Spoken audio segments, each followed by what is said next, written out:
Well, well, well, how the tables have turned. Last week, CM Punk disgraced himself, coming off as an out-of-touch old coot opposite Logan Paul, announcing himself as Satan himself in the ring.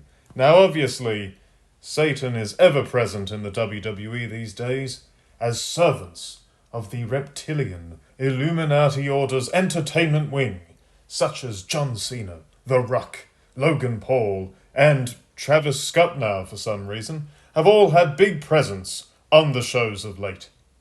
I gotta say, Punk doesn't seem to fit the bill. He seems too normal, which is not a bad thing, of course. But it did make last week's promo on Raw pretty lame. And in general, he's been coming out week after week to ramble on about his WrestleMania dream that is seemingly never coming true, and name-dropping other stars to get a quick, easy, cheap pop from the crowds. Here, though, finally, for the first time since his feud with Drew Jobbentire wrapped last year, Punk actually had something to say that was worth hearing. How about that? He storms out at the opening of the show. He's fuming. He's throwing a temper tantrum, including assaulting that disgusting giant Prime bottle. Good, very good. Standing on the commentary desk, Punk grilled The Rock, and then said Rock was having a midlife crisis, which, coming from Punk, is like that meme where the Spider-Men point at each other. Punk peeled back the years to 2013, slamming Dwayne Johnson for turning up when he feels like it and doing whatever he wants, often to the detriment of the show he's on. He buried The Rock's beyond cringe little arm slap gesture where he acts like he's got goosebumps every time he comes out on the ramp. Here's a question for you. Why does a corporate heel, worth a fortune, with an A-list movie career, get goosebumps from wrestling crowds at this point in his life? If he were a babyface, maybe it's just a nice reference to how he appreciates the crowd's support.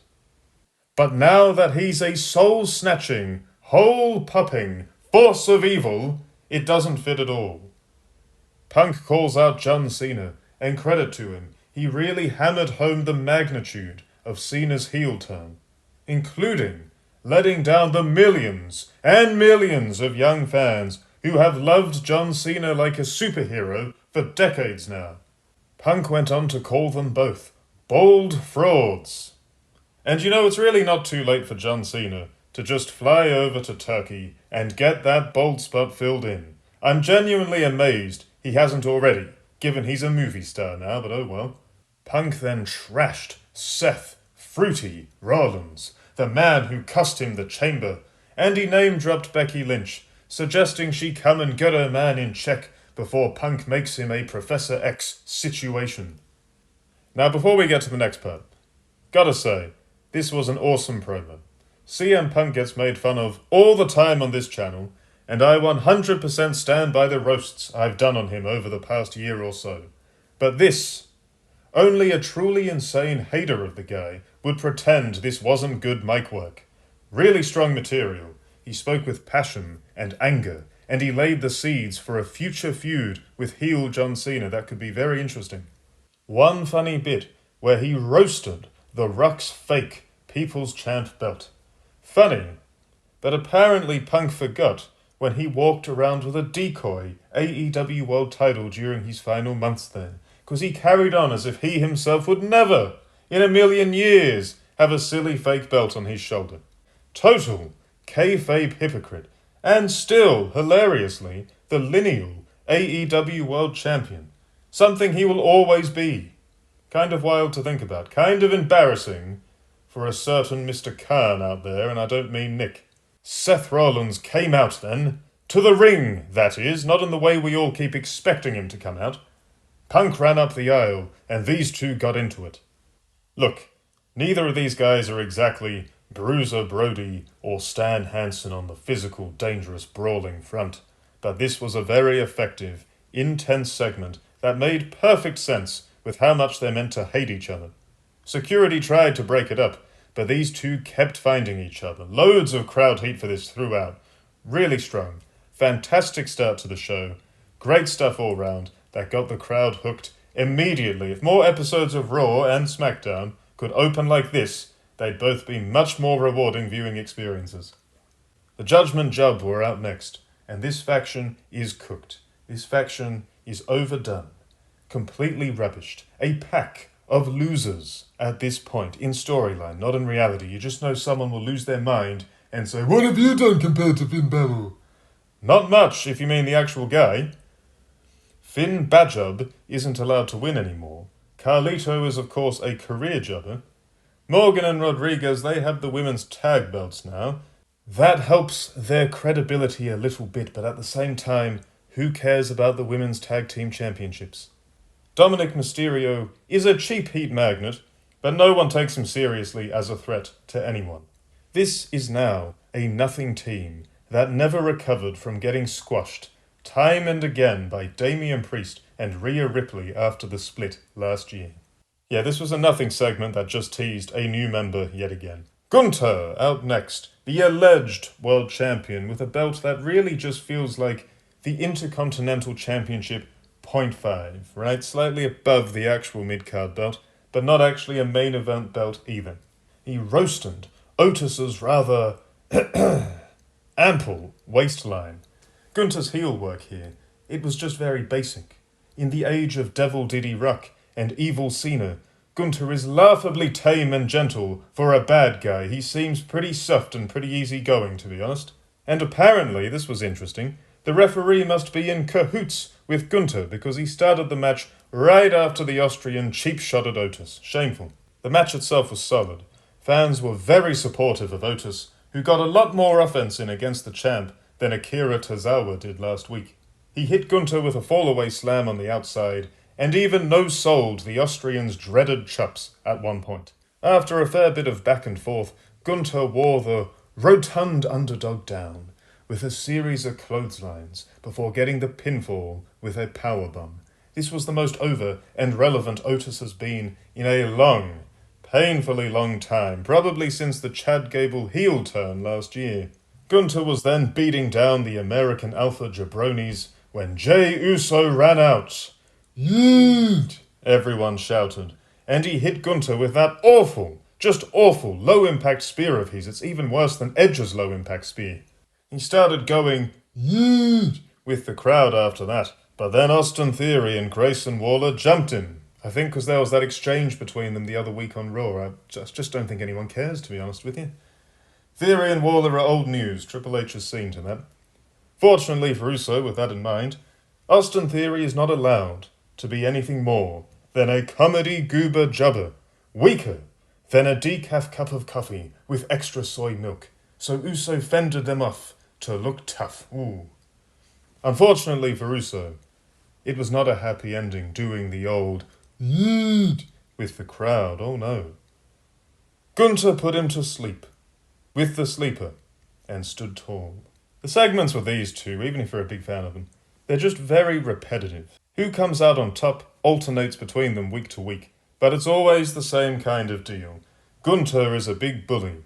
Jey Uso comes out to "yeet" and fight the guy. One of them stands tall. See you all again next week. Weird segment between AJ Styles and Karrion Kross. Now that Styles is a babyface again for some reason, Kross was teasing trying to get Styles' heelish ways back to the forefront. Styles wasn't having it though. He's not interested in ripping off Mark Henry again, and he revealed he's going to call out Logan Paul next week on Raw instead. So I guess we can now guess who the Maverick will be working with at WrestleMania this year. Bird Lady defended her mid-card belt next. Gotta say, Bird Lady has solid work rate. I guess that's why she's been given the secondary belt to run with for a bit. Her and Ivy Nile worked hard here, trading big moves such as sit-out powerbombs and German suplexes. Bird Lady was fuming that Nile jumped her last week and was vicious from the opening bell. But the crafty heel stayed in the game by wearing Bird Lady's leg down with dragon screws, softening her up for the ankle lock. Bird Lady powered through to win with her Dick Grayson finisher. Not bad action. Big problem here, though, is that neither of these two are over, and the crowd was silent, crickets and tumbleweeds on the loose. CM Punk and Seth Rollins brawled again next, another heated encounter, this time backstage as Crazy Rollins vowed to stop Punk from even making it to WrestleMania at all. Rollins is so much more interesting when he actually gets serious and stops trying to be a bizarre blend of Elton John and Jim Carrey's Riddler. It's night and day. Steel cage match between these two confirmed for next week. We'll see if Roman Reigns gets involved with that or not. Logically, he really should. In kayfabe, he needs to start seeking revenge for Seth Rollins squashing his brains, and in reality, they need to get him on the shows already to set up whatever it is he's doing at WrestleMania with enough time to build it effectively. Ludwig Kaiser was out next. He called himself a future world champion, which, well, it's nice to dream, I guess. I mean, I could call myself a future Chris Hemsworth. It doesn't really make it true, though, does it? He then likened himself to John Cena, which, I mean, come on now. I can just liken myself to Luka Doncic and say I'm joining the NBA. It doesn't mean it's real. There's confidence. And then there is pure, unfiltered delusions, even for a kayfabe heel character. Penta came out, and he put a stop to this utterly ludicrous promo in quick order. Good, thank goodness. Grayson Waller offered his soul and presumably whole to the Ruck next, and given how little of a push he gets, I bet he'd sell it for real, if that's what it took to be relevant at this rate. He dragged his main squeeze Austin Theory off the screen, when the latter went to mock the Yeet chants. An utterly ridiculous Lucha Underground style segment with Chad Gable next, where he went wandering around listening to the whims of some mystery voice or something. This was a whole bunch of nonsense, with Gable having to pay up to get some bucks full of some unspecified power. Oh my goodness. Chad Gable is fairly talented. I don't get why his whole career is just one utterly stupid goofball angle after another, but that's how it goes sometimes. Hey, I'll tell you what, it beats a 9 to 5. The War Raiders beat the Creed brothers, retaining the tag team titles. A lot of big moves throughout this match, a lot of action, angle slams, shooting star presses, a 450 splash from Brutus Creed that didn't quite land. The 450 is an insanely difficult and disorienting jump to perform, and landing roughly is always a major risk. The other week, Bianca Belair nearly landed knee first on Raquel Rodriguez's face, and now this. It might be a move for the Performance Center to try and iron out for those who want to do it. The crowd was pretty fickle here, as Daniel Bryan used to say. Silent for most of the bout, before finally appreciating the effort with a surprise "This is awesome" chant for the closing stretch, including the match-winning War Machine hit on Brutus Creed. The Judgment Day, they got embarrassed again next. It's all the time with these guys. With Bron Breakker, on his own, running through them like a knife through hot butter, after a bit of back and forth with Finn Balor on the mic. There was an awkward moment where Dominic Mysterio went to jump Bron Breakker, who turned around way too soon, and just watched Mysterio get ready to pounce on him. Once caught by Breakker, Mysterio did absolutely nothing to try and save himself or resist the suplex, and instead just stood there passively as Breakker got ready to throw him. It all looked very awkwardly timed and phony. Breakker did a Goldberg-style military press slam on Balor, and cut Carlito in half with a big spear on the outside to end the segment. Jey Uso cut a very fired-up promo next, vowing to overcome Gunther and win the gold. Look, he spoke with some passion here, and the Yeet crowd were very into it. But it's the exact same "everyone's doubting me" Yeet themes every week with this guy. Hopefully this anger here can lead to a bit more character development heading into WrestleMania. Rhea Ripley versus Bianca Belair. It seemed like the obvious direction for a Raw Women's title match for this year's WrestleMania. It seemed that was where the show was heading after Elimination Chamber.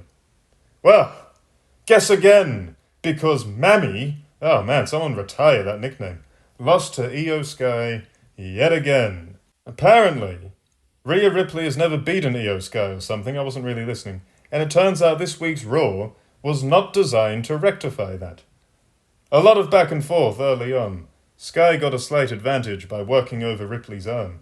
A big missile dropkick from Ripley was sabotaged for TV audiences, courtesy of a poorly timed return from an ad break. Sky hit a backstabber and her own missile dropkick later on, as well as a double stump for a 2 count. Sky escaped a prison trap and kept attacking Ripley's arm. This was the recurring theme of the bout, trying to nullify Ripley's power. It made sense. Sky hit Ripley with a series of moves inspired by her tag team partners over the years, all of which Ripley survived. Ripley, despite normally being presented as a powerhouse, was on the back foot a lot here, even escaping the ring to try and regroup, only for Sky to keep the attacks coming. Ripley finally got the advantage, slamming Sky on the announcer's table and looking for a cheap count-out win.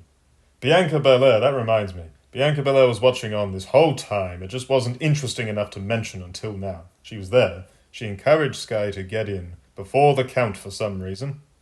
These two were enemies for a long time at one point, but I guess last year's War Games heals all wounds or some other nonsense. Rhea Ripley got a bit upset, a bit of the boo-boo face about her, and she told Belair off, which, hilariously, predictably, led to her losing the match.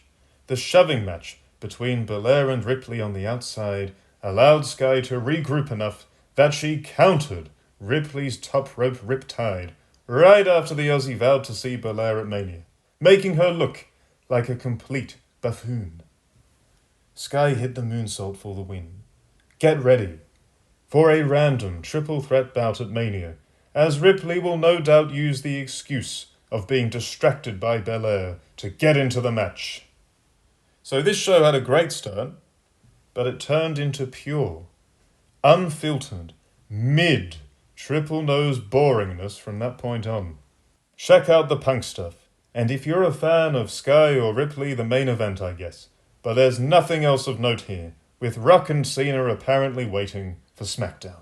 You see, that would be fine if they respected the rosters and them being separate, but SmackDown stars turn up on Raw all the time at the moment, so leaving those two for later this week is an odd call, but unsurprising, given they're essentially not even part-timers at this rate. They're part-timers, if you will, with Hollywood always, quite understandably, coming first.